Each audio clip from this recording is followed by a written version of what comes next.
ஹாலிடேஸ்னாலே நம்ம K travels தான். தமிழகத்தின் முன்னணி டிராவல்ஸ் நிறுவனம். Plan your happy trips with K Travels. முன்னாள் பிரதமர் மன்மோகன் சிங் அவர் இறக்கும்போது வயது 92. நேற்று வியாழக்கிழமை இரவு வீட்டில் கொலாப்ஸ் ஆகி விழுந்தார். அப்புறம் டெல்லி எய்ம்ஸ் ஹாஸ்பிட்டலுக்கு கூட்டிகிட்டு போகிறாங்க. ஒரு 1.5 மணி நேரத்தில் 9:30க்கு அவரை காப்பாற்ற முடியல, இறந்துட்டாங்க அப்படின்னு சொல்லி மருத்துவமனை நிர்வாகம் அறிவிச்சிருக்கு. டாக்டர் மன்மோகன் சிங் அவர் ஒரு அரசியல்வாதி, பொருளியல் நிபுணர், அதிகார வர்க்கத்தில் பணியாற்றியவர். இதுதான் அவருடைய அவருடைய வாழ்க்கை வரலாறு எடுத்துக்கிட்டிங்கன்னா, அவர் 1932 இன்றைக்கு பிரிக்கப்படாத பஞ்சாப், பாகிஸ்தானில் இருக்கக்கூடிய பஞ்சாபில் தான் அவர் பிறக்கிறார். அப்போ இந்தியாவில் இருக்கிற பஞ்சாப்பும் பாகிஸ்தானில் இருக்கிற பஞ்சாப்பும் ஒன்றா இருக்குது. இங்கே வந்தான்னா ஒரு பஞ்சாப் பல்கலைக்கழகத்தில் பொருளியல் படிக்கிறாரு. அதை முடித்து விட்டு அவருக்கு ஸ்காலர்ஷிப் இது மாதிரிலாம் கிடைக்கிது. ஒரு வறிய குடும்பத்தை சேர்ந்தவர் தான், ஒரு பெரிய பணக்கார பின்புலமாக அவருக்கு கிடையாது.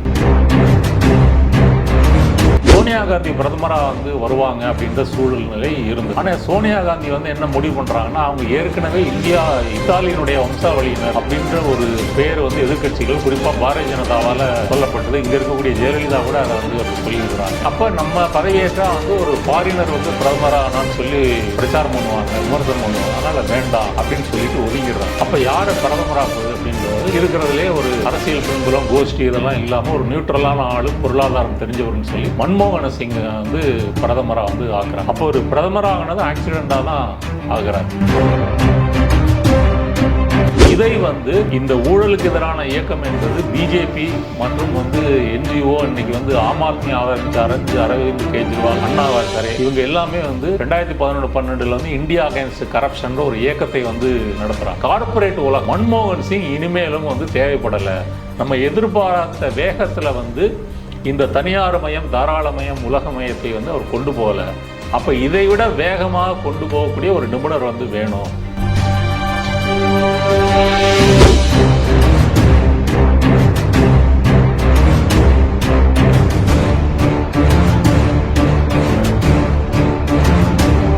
Again, Tamil has the highest viewership in India, USA, UK, Dubai, UAE, Saudi, Malaysia, Singapore, Norway, Sweden, Switzerland and Denmark. Join us and take your business to the world. ஆகாயம் நேயர்களுக்கு வணக்கம். நான் உங்கள் அஷ்ரஃப். இன்று நம்மோடு இருப்பது சமூக செயல்பாட்டாளர் திரு நாதன் அவர்கள். வணக்கம் சார். வணக்கம் அஷ்ரஃப். மன்மோகன் சிங் அவர்கள் காலமாயிட்டார். அவருடைய வரவு, அதாவது ஃபினான்ஸ் மினிஸ்டர் அவர் இந்தியாவுக்குள்ளே வந்ததுக்கப்புறம் இந்தியாவினுடைய பொருளாதாரம் பயங்கரமாக வளர்ச்சி அடைந்ததுங்கிற மாதிரியான ஒரு செய்திகள் இருக்கு இல்லையா சார்? அவர் நம்மளுடைய நாட்டினுடைய பொருளாதாரத்துக்கு எந்த அளவுக்கு ஒரு உந்துதலாக ஒரு முக்கியமான ஒரு பங்கு வகிச்சார் சார்? முன்னாள் பிரதமர் மன்மோகன் சிங் அவர் இறக்கும்போது வயது 92. நேற்று வியாழக்கிழமை இரவு வீட்டில் கொலாப்ஸ் ஆகி விழுந்துடுறாரு. அப்புறம் டெல்லி எய்ம்ஸ் ஹாஸ்பிட்டலுக்கு கூட்டிகிட்டு போகிறாங்க.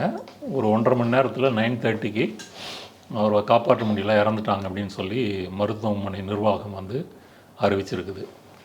நீங்கள் சொன்னது போல் மன்மோகன் சிங் நிதியமைச்சராக இருந்திருக்கிறாரு, 2 வாட்டி பிரதமராக இருந்திருக்கிறாரு. ஜவஹர்லால் நேருக்கு பிறகு ஒரு டேர்மை முடிச்சுட்டு அடுத்த டேர்மு பிரதமரானதில் இவர் தான் முதல். அதுக்கு பிறகு தான் மோடி. ஆக்சுவலாக டாக்டர் மன்மோகன் சிங் அவர் ஒரு அரசியல்வாதி இல்லை, ஒரு பொருளியல் நிபுணர், அதிகார வர்க்கத்தில் பணியாற்றியவர். இதுதான் அவருடைய பின்புலம். அவருடைய வாழ்க்கை வரலாறு எடுத்துக்கிட்டிங்கன்னா, அவர் 1932 இன்றைக்கு பிரிக்கப்படாத பஞ்சாப், பாகிஸ்தானில் இருக்கக்கூடிய பஞ்சாபில் தான் அவர் பிறக்கிறார். அப்போ இந்தியாவில் இருக்கிற பஞ்சாப்பும் பாகிஸ்தானில் இருக்கிற பஞ்சாப்பும் ஒன்றா இருக்குது. அதன் பிறகு 1947 பிரிவினை காலத்தில் அங்கே இருக்கக்கூடிய இந்துக்கள், சீக்கியர்கள் இந்தியாவை நோக்கி வராங்க. இங்கே எல்லைப்புற மாநிலங்களில் இருந்த முஸ்லீம்கள் பாகிஸ்தானை நோக்கி போகிறாங்க. அப்படி மைக்ரேட் ஆனவர் தான் மன்மோகன் சிங்கினுடைய ஃபேமிலி. இங்கே வந்தான்னா ஒரு பஞ்சாப் பல்கலைக்கழகத்தில் பொருளியல் படிக்கிறாரு. அதை முடித்து விட்டு அவருக்கு ஸ்காலர்ஷிப் இது மாதிரிலாம் கிடைக்கிது. ஒரு வறிய குடும்பத்தை சேர்ந்தவர் தான், ஒரு பெரிய பணக்கார பின்புலம்லாம் அவருக்கு கிடையாது. அதன் பிறகு அவர் கேம்பிரிட்ஜ் பல்கலைக்கழகத்துக்கு போகிறாரு. அங்கே உயர்பட்ட படிப்பை முடிச்சுட்டு ஆக்ஸ்போர்டில் முனைவர் பட்டம் முடிக்கிறார். அவருடைய பொருளியல் ஆய்வுகள் எல்லாமே சுதந்திர சந்தை, தாராளமயம், வர்த்தகம், இது மாதிரியான பிரிவுகளில் தான் அவர் படிச்சிருக்கிறார். நீங்கள் தெற்காசியாவில் இருக்கக்கூடிய பல தலைவர்கள், பல அமைச்சர்கள், அவர்களுடைய பிள்ளைகள்லாம் பார்த்திங்கன்னா, நீங்கள் இங்கிலாந்தில் ஆக்ஸ்போர்டோ கேம்பிரிட்ஜோ அங்கேயோ படிச்சுட்டு வந்தவங்களா இருப்பாங்க. அப்போ அவங்க இயற்கையாகவே இந்த தாராளமயவாதிகளாக இருக்கிறாங்க.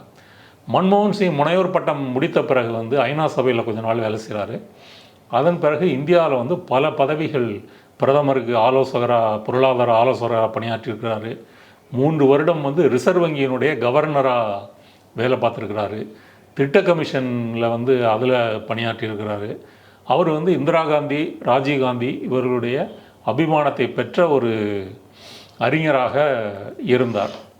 இப்படிலாம் இருக்கும்போது சடனாக ராஜீவ்காந்தி வந்து 91 கொலை செய்யப்பட்ட பிறகு நடந்த பாராளுமன்ற தேர்தலில் காங்கிரஸ் கூட்டணி வெற்றி பெறுகிறது. நரசிம்மராவ் வந்து பிரதமராக பதவியேற்கிறார்.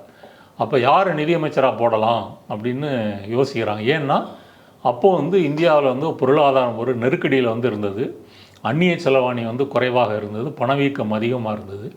இந்த மாதிரி காலகட்டத்தில் என்ன செய்யலாம்னா, இந்த மாதிரி இவருக்கு ஒரு எக்கனாமிக் ஸ்காலராக இருக்கிறாரு, பல நிறுவனங்களில் வேலை பார்த்துருக்காரு, இவரை நிதியமைச்சராக போடலாம் அப்படின்னு சொல்லி முடிவு பண்ணுறாங்க. இப்படி தான் ஒரு ஆக்சிடெண்ட்டாக அவர் வந்து நிதியமைச்சராக மாறார். அவர் நிதியமைச்சராக வந்த பிறகு இந்த லிபரலைசேஷன், பிரைவேட்டைசேஷன், குளோபலைசேஷன், தனியார் மயம், தாராளமயம், உலகமயம், இந்த கொள்கைகளை வந்து அமல்படுத்துகிறாரு. இதற்கான ஆரம்பகால விதை வந்து நீங்கள் ராஜீவ்காந்தி பிரதமராக இருக்கும்போதே வந்து இந்தியாவில் வந்து அறிமுகப்படுத்தப்பட்டது. அதனுடைய தொடர்ச்சியாக இதை வந்து செய்கிறார். இப்போ இதில் பொருளாதாரம் வளர்ந்ததா இல்லை என்ன பிரச்சனை அப்படின்னு கேட்டிங்கன்னா, அதற்கு முன்னாடி இப்போ இந்தியாவில் மட்டும் இல்லை, உலகம் முழுவதுமே வந்து அதுக்கு முன்னாடி வந்து சோவியத் யூனியன் வந்து இருந்தது.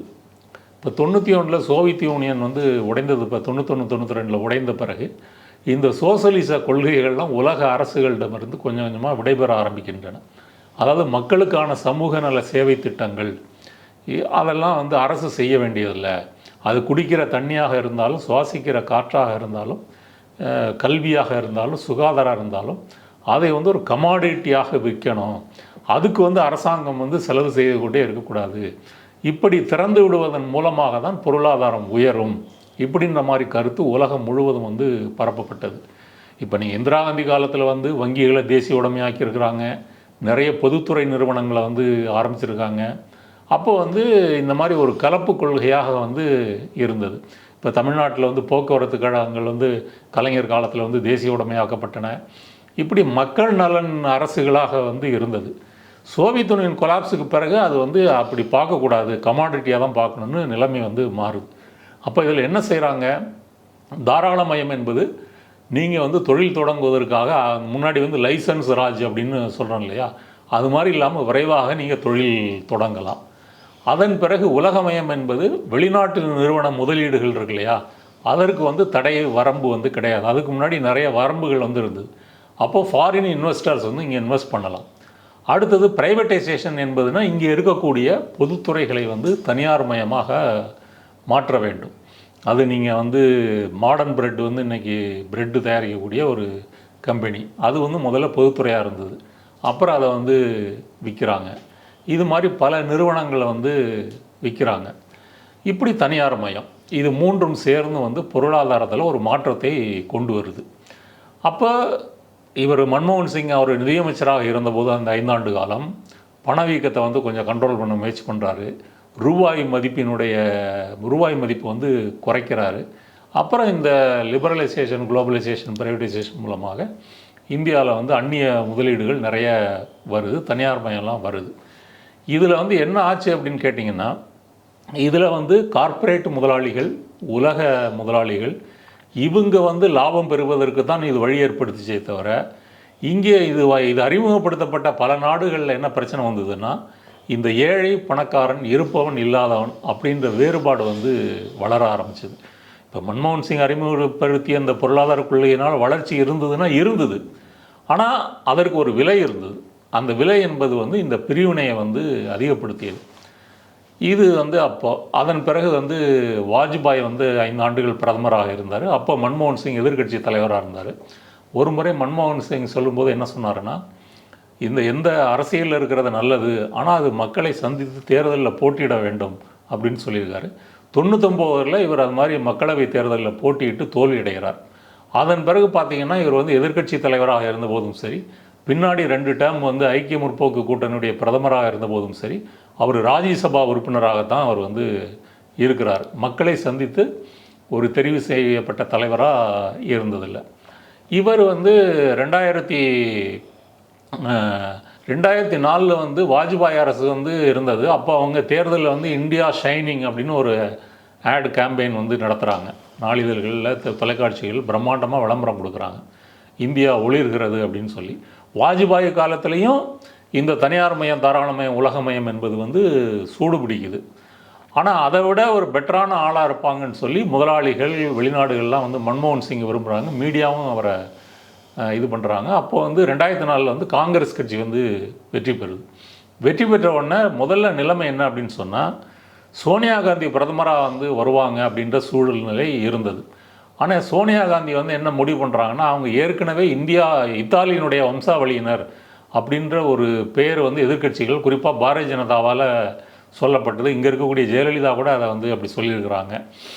அப்போ நம்ம பதவியேற்றால் வந்து ஒரு ஃபாரினர் வந்து பிரதமரானான்னு சொல்லி பிரச்சாரம் பண்ணுவாங்க, விமர்சனம் பண்ணுவாங்க, அதனால் வேண்டாம் அப்படின்னு சொல்லிட்டு ஒதுங்கிடுறாங்க. அப்போ யாரை பிரதமராக்குவது அப்படின்றது இருக்கிறதுலே ஒரு அரசியல் பின்புலம் கோஷ்டி இதெல்லாம் இல்லாமல் ஒரு நியூட்ரலான ஆள், பொருளாதாரம் தெரிஞ்சவர்னு சொல்லி மன்மோகன சிங்கை வந்து பிரதமராக வந்து ஆக்குறாங்க. அப்போ ஒரு பிரதமராகினது ஆக்சிடெண்ட்டாக தான் ஆகிறார். அப்போ இவர் ஆன பிறகு வந்து முன்னிய அந்த அவர் 91, 96 காலகட்டத்தில் அவர் பொருளாதாரத்தில் அவர் செய்த சீர்திருத்தங்கள் இப்போ கொஞ்சம் ஸ்லோவாகுது. ரெண்டாவது ஸ்லோவானாலும் கூட அவர் இந்த கொள்கையில் நிறைய செய்கிறாரு. இப்போ வந்து 2008 வந்து இந்திய அமெரிக்க அணுசக்தி ஒப்பந்தம் 123 அக்கார்டுன்னு சொல்லுவாங்க, அந்த ஒப்பந்தம் வந்து நிறைவேற்றப்படுகிறது. அதுக்கு முன்னாடி வந்து வாஜ்பாய் காலத்தில் வந்து இந்தியா அணுகுண்டு வெடித்ததுனால அமெரிக்கா மற்ற உலக நாடுகள்லேருந்து கொஞ்சம் தனிமைப்பட்டிருந்தது, சில சாங்ஷன்ஸ்லாம் போட்டிருந்தாங்க. அது சரி செய்யும் விதமாக நாங்கள் வந்து ஒரு சிவில் சொசைட்டிக்கு பயன்படும் விதமாக அணுசக்தியை பயன்படுத்துவோம் அப்படின்னு சொல்லி அந்த அக்கார்டு வந்து போடுறாங்க. அப்போ இடதுசாரி கட்சிகள் பாராளுமன்றத்தில் அவங்க வந்து மன்மோகன் சிங் அந்த யூபிஏ கூட்டணியை வந்து ஆதரிக்கிறாங்க. கேபினெட்டில் அவங்க இல்லை, அவங்க இந்த அக்கார்டுக்கு எதிர்ப்பு தெரிவிக்கிறாங்க. அப்போ இந்த ஒப்பந்தம் என்பது ஒரு அடிமை ஒப்பந்தம் அப்படின்னு அவங்க சொல்கிறாங்க. என்ன காரணம்னு கேட்டிங்கன்னா, அமெரிக்கா நிறுவனங்கள் இந்தியாவில் வந்து அணுசக்தி, அணு மின்சாரம் இதுக்கெல்லாம் உதவி பண்ணும், மூலப்பொருள் கொடுக்கும், எல்லாம் அமைத்து கொடுக்கும், அணு உலைகள் வந்து செய்து கொடுக்கும். ஆனால் விபத்து ஏற்பட்டால், ஒரு அணுசக்தி நிலையத்தில் விபத்து ஏற்பட்டால் அதற்கு நிவாரணத்துக்கு வந்து நீங்கள் அமெரிக்கா வந்து கேட்கக்கூடாது இப்படின்னு சொல்லி அதில் கண்டிஷன்ஸ் எல்லாம் போட்டிருக்காங்க. அப்போ உண்மையிலேயே அது இந்தியாவினுடைய இறையாண்மையை கேள்விக்குள்ளாக்குறது. ஒன்ஸ் நீ அணுசக்தி மையத்தை நீ அமைக்கிறேன்னா மொத்தமாக நீ தான் பொறுப்பேற்றுக்கணும். அப்போ இதெல்லாம் எதிர்ப்பு தெரிவித்து அவங்க வந்து ஆதரவை வந்து வாபஸ் வாங்குறாங்க. அப்போ பாராளுமன்றத்தில் நம்பிக்கையில்லா தீர்மானம் வந்து வருகிறது. அதில் வந்து காங்கிரஸ் கட்சி வந்து சில சின்ன கட்சிகளை எல்லாம் விலை பேசின அப்படின்ற குற்றச்சாட்டு உண்டு. அதில் வந்து அவங்க வெற்றி பெறுகிறார்கள், இவர் வந்து தொடர்றாரு. அதன் பிறகு பார்த்திங்கன்னா வந்து ஆதார் அப்படின்ற ஒரு கான்செப்டை உலக அளவிலேயே இந்தியாவில் தான் வந்து நீங்கள் கொண்டு வராங்க. இது வந்து மனித உரிமை அமைப்புகள் வந்து என்ன சொல்கிறாங்கன்னா, இது வந்து ஒரு சிவில் சொசைட்டியில் ஒரு ப்ரைவசியே இல்லாமல் வந்து ஒரு தனி மனிதனுடைய அடையாளங்கள் அத்தனையும் வந்து அரசு வசம் போகுது அப்படின்னு சொல்கிறாங்க. அது பின்னாடி வந்து மோடி ஆட்சி காலத்துலலாம் பார்த்திங்கன்னா இந்த ஆதார் வந்து அதனுடைய அந்த டேட்டா வந்து லீக் ஆகிறது, அது யார் வேணால் அந்த இதை வந்து பெற்றுக்கொள்ளலாம். அப்புறம் நீங்கள் எந்த அப்ளிகேஷனாக இருந்தாலும் ஆதாரை வந்து கனெக்ட் பண்ணணும், இதெல்லாம் வந்து கொண்டு வந்துட்டாங்க. அப்போ இதெல்லாம் வந்து உலக அளவில் வந்து ஒரு சோதனை முயற்சியாக இந்தியாவில் வந்து நடத்தப்படுது. இது வந்து மன்மோகன் சிங் காலத்தில் வந்து நடக்குது. அதன் பிறகு வந்து பார்த்திங்க அப்படின்னு சொன்னால், இந்த உலகமயம் ஏற்படுத்திய, தாராளமயம் தனியார்மயம் ஏற்படுத்திய இந்த பொருளாதார ஏற்றத்தாழ்வுகளை 2005க்கு பிறகு வந்து உலக நாடுகள் பல நாடுகளில் வந்து உணர ஆரம்பிக்கிறாங்க. அப்போ இந்தியா போன்ற நாடுகளில் இந்த ஏற்றத்தாழ்வு அதிகரிக்கும் போது சாதாரண மக்களுடைய அவர்களுடைய வருமானத்தை வந்து அதிகரிப்பது எப்படி? அப்போ தான் வந்து பார்த்திங்கன்னா நம்ம தமிழ்நாட்டிலெல்லாம் வந்து சமூக நிதி, சமூக நலத்திட்டங்கள், இந்த மாதிரி வந்து குழந்தைகளுக்கு லேப்டாப்பு சைக்கிள் வந்து கொடுக்கறது, சத்துணவை வந்து அதிகப்படுத்துவது, தினசரி முட்டை, இப்படி கொஞ்சம் கொஞ்சமாக வந்து அதிகரிக்கிறாங்க. அப்போ இந்த ஏற்றத்தாழ்வை குறைப்பதற்காக மன்மோகன் சிங் காலத்தில் பிரதமராக இருந்த ஃபஸ்ட்டு டேர்மில் வந்து ஒரு திட்டம் கொண்டு வராங்க. அதான் மகாத்மா காந்தி தேசிய ஊரக வேலைவாய்ப்பு உறுதி திட்டம். நம்ம தமிழ்நாட்டில் 100 நாள் வேலை திட்டம் அப்படின்னு வந்து சொல்கிறாங்க. அதற்கு வந்து ஆயிரக்கணக்கான கோடி நிதியை வந்து ஒதுக்குறாங்க. இது உண்மையிலேயே கிராமப்புறத்தில் இருக்கக்கூடிய ஒரு ஆதரவற்ற ஏழை எளிய மக்களுக்கு வந்து பயனளித்தது. அப்போ குளோபலைசேஷன் வந்து தோல்வியடைந்துருச்சு. அப்போ இந்த மாதிரி இல்லாதவர்களை வந்து நம்ம வந்து உயர்த்தணும், அவங்களுக்கு ஏதாவது வந்து பொருளாதாரத்தில் பங்கேற்கும் விதமாக அவர்களுக்கு வந்து ஊதியம் கொடுக்கணும்னு சொல்லி தான் அந்த திட்டத்தை வந்து கொண்டு வராங்க. அந்த திட்டம் இன்றும் வந்து பரவலாக பாராட்டப்படுகிறது. ஆனால் மோடி அரசு காலத்தில் வந்து அதை இன்னும் விரிவாக கொண்டு போகாமல், அதனுடைய வேலை நாள் திட்டங்களை அதிகரிக்காமல், ஃபண்டு வந்து குறைவாக ஒதுக்கீடு செய்கிறது, இதெல்லாம் வந்து நடந்தது. அப்புறம் 2005 வந்து ரைட் டு இன்ஃபர்மேஷன் ஆக்ட், அதாவது அரசாங்கம் அதனுடைய நடவடிக்கைகள், அதனுடைய நிறுவனங்களுடைய நடவடிக்கைகள் எல்லாம் ஒரு வெளிப்படைத்தன்மை, டிரான்ஸ்பரன்சி வந்து இருக்கணும். அது இருந்தால் தான் குடிமக்கள் வந்து அதை வந்து தெரிந்து கொள்ள முடியும். அப்போது ஒரு மனுதாரர் தன்னுடைய வாழ்க்கையில் பாதிப்பை ஏற்படுத்துகிறது என்று கருதக்கூடிய எந்த விஷயம், துறை குறித்தும் கூட அரசாங்கத்துக்கு வந்து ஒரு RTA வந்து போட்டு அதை வந்து இந்த இன்ஃபர்மேஷன் வந்து பெறலாம். அப்போ அதற்காக தனி கமிஷன், ஆணையர், சென்ட்ரல்லேருந்து ஸ்டேட் வரைக்கும் வந்து அமைக்கிறாங்க. இதுவும் மனித உரிமை அமைப்புகள் வந்து போராடி பெற்ற ஒரு பலன். இதை மன்மோகன் சிங் தான் வந்து கொண்டு வரார். அப்புறம் வந்து இதான் ஃபஸ்ட்டு டேர்மில் வந்து இப்படி நடக்குது. 2009 அடுத்த தேர்தல் வந்து நடக்குது. அப்போ வந்து 2009 வந்து இதில் வந்து மீண்டும் வந்து UPA கூட்டணி வந்து வெற்றி பெறுகிறது.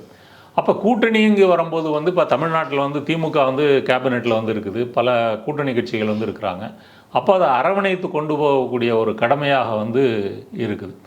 மன்மோகன் சிங் வந்து 2 டேர்ம் காலத்துலேயும் வந்து பார்த்திங்கன்னா, இன்றைக்கு பிரதமர் மோடி பேசுகின்ற இந்த வெறுப்பு பிரச்சாரம், சிறுபான்மை மக்கள் வந்து ஒரு பயத்தோடையே வாழ்வது, இந்த நிலைமையெல்லாம் இல்லை.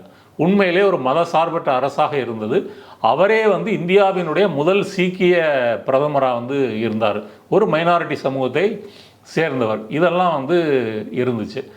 அப்போ வந்து இந்த மாதிரி கலவரங்கள், இந்த மாதிரி விஷயங்கள் வந்து நடக்கலை. இப்போ 2008 வந்து மும்பை தாக்குதல், அந்த கசாப்பு, பாகிஸ்தானில் வந்து பயங்கரவாதிகள், இதெல்லாம் நடந்தாலும் கூட அவர் பாகிஸ்தானோடையும் சீனாவோடையும் வந்து அமைதி உடன்படிக்கைக்கு வந்து முயற்சி பண்ணார். அப்போ ஒரு செக்குலர் கவர்மெண்ட்டாக வந்து இருக்குது.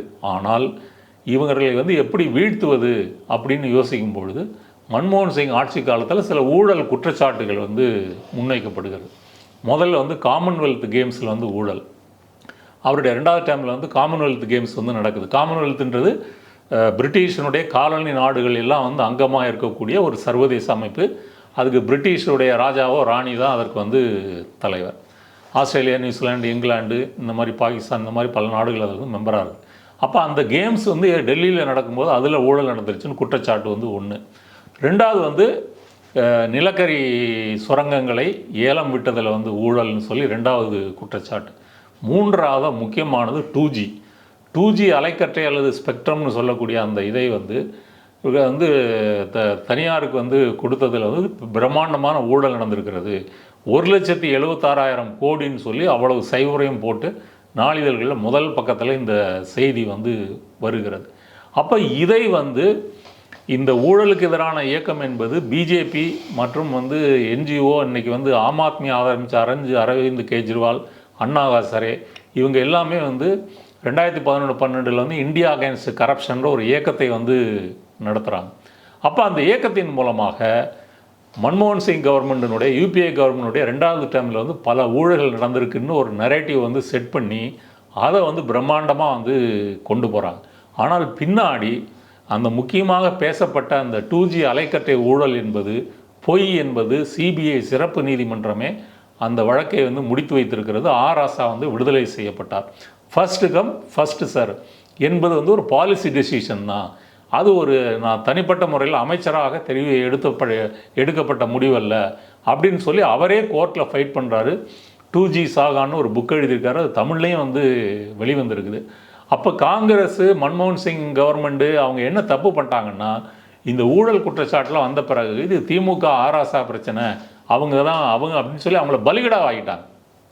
இதில் ஊழல் நடக்கலை அப்படின்றத அவர்கள் முனைந்து எதிர்பிரச்சாரம் செய்து ஒன்றுபட்டு போராடி இருந்தால் 2014 பிஜேபி ஜெயிச்சிருக்க முடியாது. அப்போ இதற்கு எதிராக வந்து காங்கிரஸ் வந்து ஃபைட் பண்ணலை. அப்போ இதனுடைய பலனாக தான் வந்து 2014 வந்து பிஜேபி வந்து வெற்றி பெறுகிறது. அதே போல் வந்து அந்த மன்மோகன் சிங் காலத்தில் நடக்குது. இதையும் வந்து எதிர்க்கட்சிகள், ஊடகங்கள்லாம் பயன்படுத்திட்டாங்க. 3வது முக்கியமானது என்னென்னா, கார்ப்பரேட் உலகம் வந்து மன்மோகன் சிங் இனிமேலும் வந்து தேவைப்படலை, நம்ம எதிர்பார்த்த வேகத்தில் வந்து இந்த தனியார் மயம், தாராளமயம், உலகமயத்தை வந்து அவர் கொண்டு போகலை. அப்போ இதை விட வேகமாக கொண்டு போகக்கூடிய ஒரு நிபுணர் வந்து வேணும். இப்போ எதிர்க்கட்சி தலைவராக இருந்த அத்வானி வந்து அப்போது மன்மோகன் சிங்கை பலவீனமான பிரதமர் அப்படின்னு வந்து சொல்லியிருக்காரு. பலரும் அவர் சிரிக்கவே மாட்டார், பேச மாட்டார் அப்படின்னு வந்து சொல்லுவாங்க. இவ்வளோத்துக்கும் ஒரு ப்ரெஸ் மீட்டு எல்லாம் வந்து சந்திப்பார். மோடி மாதிரி இல்லாமல் சர்வதேச அளவில் அமெரிக்கா போனாலும் நிருபர்களை சந்திப்பார், பேசுவார், கேள்விகளுக்கு பதில் சொல்வார். ஆனால் அவர் வந்து ஒரு அரசியல்வாதி இல்லாமல் ஒரு பொருளாதார நிபுணராக இருந்ததுனால அந்த அளவுக்கு தான் அவர் பேசிக்கிட்டு இருந்தார். அப்போ இதை வைத்துக்கொண்டு கார்ப்பரேட் உலகம், இந்தியாவில் இருக்கக்கூடிய குஜராத், மும்பையை சேர்ந்த பனியா முதலாளிகள், இவங்க எல்லாம் வந்து மோடியை ப்ரமோட் பண்ணுறாங்க. அப்போ மோடி தான் வந்து இந்த தனியார் மயம் தாராளமயம் உலக மையத்தை வேகமாக வந்து கொண்டு போவார் அப்படின்னு சொல்லி. ஆனால் மன்மோகன் சிங் காலத்தில் இந்த 100 நாள் வேலை திட்டம் இது மாதிரிலாம் வந்து இருந்தது வந்து மோடி காலத்தில் வந்து என்ன ஆகுதுன்னு சொன்னால் அது குரோனி கேபிட்டலிசமாக வந்து மாறுது. அதானி, அம்பானி இந்த 2 முதலாளிகளுக்கும் இந்தியாவினுடைய இயற்கை வளங்களை முழுமையாக விற்பது என்ற அளவில் வந்து அது வந்து மாற்றப்படுது. அப்போ கார்ப்பரேட் உலகம் மொத்தமாக வந்து மோடியை வந்து ஆதரிக்கிறது. இப்போ கொரோனா காலகட்டத்தில் கூட வந்து மன்மோகன் சிங் வந்து ஆலோசனை சொல்கிறார், மக்களுக்கு டைரெக்டாக வந்து கேஷ் பேமெண்ட் வந்து கொடுக்கணும். அப்புறம் வந்து தொழில் அதிபர்களுக்கு வந்து மூலதனம் ரொட்டேட் பண்ணுறதுக்கு வந்து கொடுக்கணும், நிதி நிலைமைகளை வந்து சீர்திருத்தணும், இப்படிலாம் வந்து சொல்கிறார். பின்னாடி வந்து காங்கிரஸ் கட்சியே வந்து அந்த தனியார் மையம் தாராளமயம் உலகமயம் கொள்கையிலிருந்து சமூக நீதி பேசுகின்ற ஒரு இதாக வந்து கொள்கைகளை வந்து முன்வைக்கிறது. கடந்த 2024 தேர்தலில் வந்து நீங்கள் காங்கிரஸ் கட்சியினுடைய தேர்தல் அறிக்கையெல்லாம் பார்த்தீங்கன்னா அது அப்படிப்பட்ட முழக்கங்களை தான் முன்வைத்தது. ஆண்டுக்கு 1 லட்சமாக இருக்கட்டும், கிக் ஒர்க்கர்ஸுக்கான உரிமைகளாக இருக்கட்டும், இப்படி பல விஷயம், சாதிவாரி கணக்கெடுப்பாக இருக்கட்டும். அப்போ காங்கிரஸ் கட்சியே 90களில் இருந்தது போல் இல்லாமல் வந்து மாற்றமடைகிறது. ஆனால் மன்மோகன் சிங் ஆரம்பித்து வைத்த அந்த தனியார் மயம் தாராளமயம் உலகமயம் என்பது இன்றைக்கு மோடி தலைமையில் வந்து அது வந்து ஒரு பெரும் பேரழிவு நடவடிக்கையாக மாறிவிட்டது. அவங்க மன்மோகன் சிங் அதனுடைய அபாயத்தை உணர்ந்து அப்போ இருக்கிற கவர்மெண்ட்டு 100 நாள் வேலை திட்டம் கொண்டு வந்தாங்க. இவங்க அந்த மாதிரி எதுவும் கொண்டு வராமல் முழுக்க அதானிக்கு ஃபேவராக வந்து கொண்டு போயிட்டுருக்குறாங்க. இதையெல்லாம் விட்டு பார்த்தால் ஒரு செக்யுலர் கவர்மெண்ட் அப்படின்றது ஒரு இமேஜ் வந்து இந்தியாவுக்கு வந்து இருந்தது. ஆனால் இங்கே பிஜேபி ஆட்சிக்கு வந்த பிறகு இந்தியா வந்து ஒரு இந்து ராஷ்டிரமாக மாறிக்கொண்டு போகிறது. அந்த வகையில் மன்மோகன் சிங் வந்து கண்டிப்பாக நினைவு கூறப்படுவார். சிறப்பு தான்.